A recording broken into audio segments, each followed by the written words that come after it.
ही वेळ का आली जय महाराष्ट्र करण्याची ठाकरेंना? 35 वर्ष तुम्ही त्यांच्यासोबत काम केलं.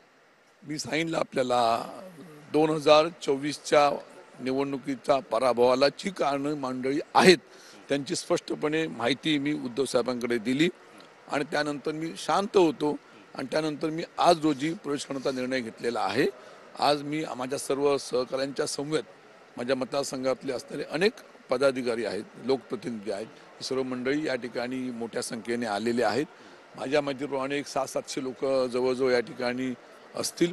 त्यांच्या मागे पुरी आम जनता आहे आणि नक्की भविष्यातल्या कालखंडामध्ये आपल्या जिल्ह्यामध्ये 100% शिवसेना वाढेल अशा तऱ्हेची मी अपेक्षा व्यक्त करतो. एक महत्त्वाचा प्रश्न तुम्हाला विचारायचा आहे. जिल्ह्यातले जे शिवसेना उद्धव बाळासाहेब ठाकरे पक्षाचे नेते आहेत, त्यांनी निवडणुकीमध्ये तुमचं काम केलं नाही अशी कार्यकर्त्यांची पण भावना आहे. सत्य नेमकं काय आहे? कारण कुठेतरी माझ्या पराभवाला जी मंडळी कारणीभूत आहेत, ज्या लोकांनी माझ्या विरोधामध्ये काम केलं ते सर्व त्या ठिकाणी स्पष्ट झालेलं आहे आणि त्यासंबंधीची सर्व माहिती पुरावा ही मी शिवसेना पक्षप्रमुखांकडे दिलेली आहे आणि म्हणून त्यानंतर मला वाटलं की आपण आता थांबावं म्हणून मी थांबलो आणि थांबल्यानंतर आपला मतदारसंघ, आपल्या मतदारसंघातली सर्व आपली माणसं, त्यांचा सर्वांगीण विकास, जिल्ह्याचा विकास करण्यासाठी मला पुन्हा एकदा उमेदीने उभं राहिलं पाहिजे यासाठी मला सर्व मंडळींनी आग्रह धरला आणि आजच्या घडीला विकासाच्या दृष्टीने विचार केला तर एकनाथ शिंदेंचं नेतृत्व महाराष्ट्राने स्वीकारलेलं आहे मुख्यमंत्री म्हणून